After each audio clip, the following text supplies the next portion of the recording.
Question दे रखा है हमको कि सिद्ध कीजिए कि अंडर रूट 3 एक अपरिमेय संख्या है।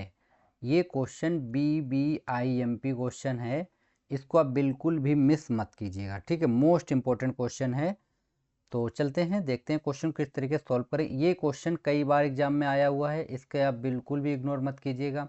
और अगर जो भी एग्जाम में क्वेश्चन आएगा वो सेम ऐसा ही क्वेश्चन एग्जाम में आएगा, ठीक है। तो देखिए किस तरीके से आप क्वेश्चन को सॉल्व करेंगे। मैं यहाँ पे आपको बता दूँ, सबसे पहले आप क्या करेंगे, इसको क्वेश्चन बोला सिद्ध कीजिए कि अंडर रूट 3 एक अपरिमेय संख्या है, ये आपको प्रूव करना है। तो आप क्या करेंगे, यहाँ पे माना, सबसे पहले आप मानेंगे कि माना अंडर रूट 3 एक परिमेय संख्या है। यानी हमने इसको मान लिया कि ये एक हमारी कैसी संख्या है, ये एक परिमेय संख्या है। ओके, आप परिमेय संख्या मान, अब देखिए परिमेय संख्याएं वे होती हैं जिनको हम P/Q के रूप में लिख सकते हैं, ठीक है। जिन संख्याओं को हम लोग P/Q के रूप में लिख सकते हैं वो हमारी होती हैं परिमेय संख्याएं। देखिए अब जब हमने इसको परिमेय संख्या माना है तो हम इसको P/Q के रूप में लिखेंगे। तो हम इसको लिखेंगे अंडर रूट 3 बराबर हो जाएगा P/Q। Okay, P/Q। अब देखिए यहाँ पे जो P और Q हैं वो हमारी होंगी सह अभाज्य संख्या। तो यहाँ पे लिखेंगे P और Q हमारी कैसी होंगी, सह अभाज्य, सह अभाज्य हैं, ठीक है। P और Q हमारे सह अभाज्य हैं। अब कुछ बच्चों के मन में ये डाउट आ रहा होगा कि सह अभाज्य संख्याएं होती क्या हैं। तो देखिए जिन संख्याओं का HCF 1 होता है वो संख्याएं हमारी सह अभाज्य संख्याएं कहलाती हैं, ठीक है।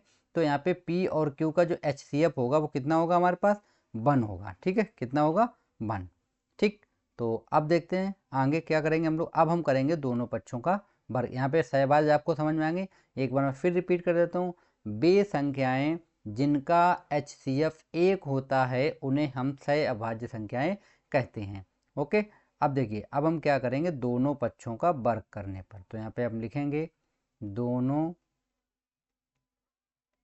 पक्षों का वर्ग करने पर। तो देखिए इधर वर्ग करेंगे तो हो जाएगा 3, ये हमारे पास हो जाएगा P² और अपान में Q²। ओके, अब ये हमारे पास जो है 3Q² बराबर हो जाएगा P²। इसको हम डाल देंगे समीकरण नंबर 1, ठीक है। अब देखिए यहाँ पे हमें लिखना है, जैसे अब ये 3 है हमारे पास, 3 हमारा P² से क्या होगा, विभाजित। तो हमें अब लिखें 3 कामा जो हमारा है वो P² से विभाजित है, P² से विभाजित है। जितनी हिंदी मैं लिख रहा हूँ इतनी हिंदी आपको हर हाल में लिखनी ही पड़ेगी, ठीक है। ये तो आपको लिखना ही लिखना पड़ेगा। अब जब P² हमारा 3 से विभाजित है तो 3 हमारा जो है P से भी क्या होगा, विभाजित होगा, ठीक है। तो इससे भी हमारा क्या हो जाएगा, ये विभाजित होगा। जब स्क्वायर से विभाजित है तो जाहिर सी बात है उसके नंबर से भी विभाजित होगी, ठीक। ये हमारा बन जाएगा, इसको आप समीकरण दे दीजिए कैपिटल ए। ओके, अब देखिए अब हम लोग क्या करते हैं, अब जहाँ पे हम लोगों ने ये समीकरण 1 है, अब हम लोग क्या करेंगे P बराबर हम लोग एक वैल्यू रखेंगे 3R। P बराबर कितना रखेंगे हम लोग, 3। अब आप लोग एक चीज़ कॉन्सेप्ट समझिए। अब आपको दिक्कत आ रही हो कि ये 3 कहाँ से आ गया। तो देखिए ये जो 3 था तो वही हमने यहाँ पे रखा है। यहाँ पे जो भी वैल्यू होगी वो आपको रखनी हो। एक कॉन्स्टेंट आप जोड़ लीजिए, R आप अपने पास से ले लीजिए पूर्णांक और रख दीजिए, ठीक है। तो P बराबर 3R हम लोग रखेंगे कहाँ, समीकरण 1 में।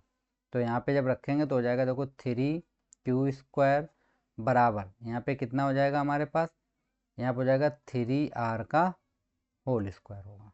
ओके, इतना हो गया। अब देखिए ये हो जाएगा 3Q² बराबर ये हो जाएगा 3 × 3R²। अब देखिए 3 से 3 हमारा कट जाएगा तो 3R² बराबर हमारा बचेगा Q²। ये हमारा हो जाएगा समीकरण नंबर 2। कितना हो गया, समीकरण नंबर 2। अब देखिए यहाँ पे भी आपको यही हिंदी जस्ट लिखनी है। तो यहाँ पे आप लिखेंगे 3 जो हमारा है वो Q² से क्या है, विभाजित है, Q² से विभाजित है, ठीक है। तो जब ये हमारा Q² से विभाजित है तो हम लोग क्या करेंगे, देखिए तो हमारा 3 जो है वो Q से क्या हो जाएगा, विभाजित होगा। ठीक है, अब एक चीज़ देखिए, हमारा पी भी जो था वो भी हमारा 3 से विभाजित था और क्यू भी हमारा 3 से ही विभाजित है, यानी दोनों नंबर 1 से ही विभाजित हो रहे हैं। इसको हम डालते हैं समीकरण नंबर बी। ठीक है, अब यहाँ पे हम लिखेंगे समीकरण ए व बी से। ठीक है, समीकरण ए व बी से स्पष्ट है कि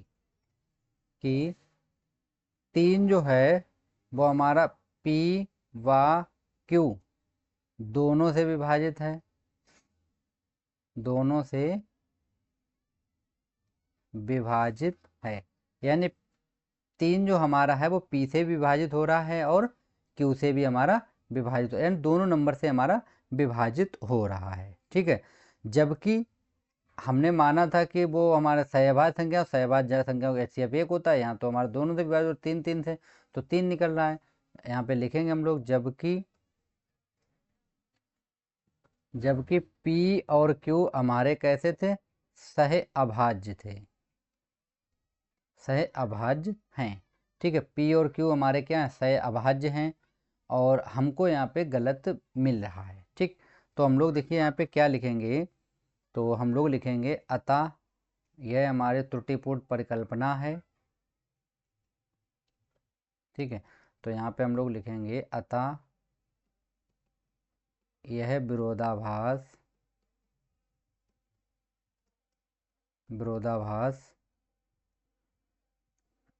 हमारे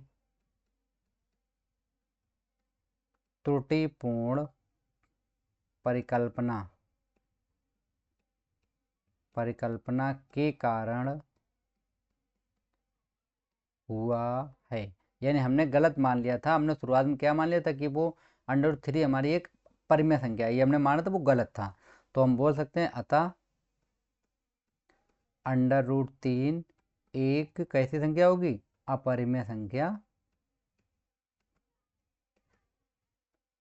संख्या होगी। ठीक, तो आई होप ये क्वेश्चन आपको समझ में आ गया होगा और बहुत ही इम्पोर्टेंट क्वेश्चन है ये, और कई बार एग्जाम में पूछा भी गया। आप खुद देख सकते हैं यहाँ पे 2019, 2020, 22 और 23 में क्वेश्चन ये आया हुआ है। ठीक है, 24 में जो क्वेश्चन आया था वो √2 वाला, देखिए अब √2 और √3 में कोई फ़र्क नहीं है, सेम क्वेश्चन है, केवल डिजिट चेंज करना है, जहाँ पे 3 है वहाँ 2 कर दिया गया। तो इसलिए इस क्वेश्चन को आप बिल्कुल भी मिस मत कीजिएगा, क्वेश्चन को एक बार नहीं 2 बार आप लगाइएगा, और उसके बावजूद अगर आपको कोई डाउट रहता है तो उसकी हेल्प करने के लिए हम आपके लिए हैं। ठीक है फ्रेंड, तो ये क्वेश्चन मोस्ट इम्पोर्टेंट है, तो आप इसको देख लीजिएगा।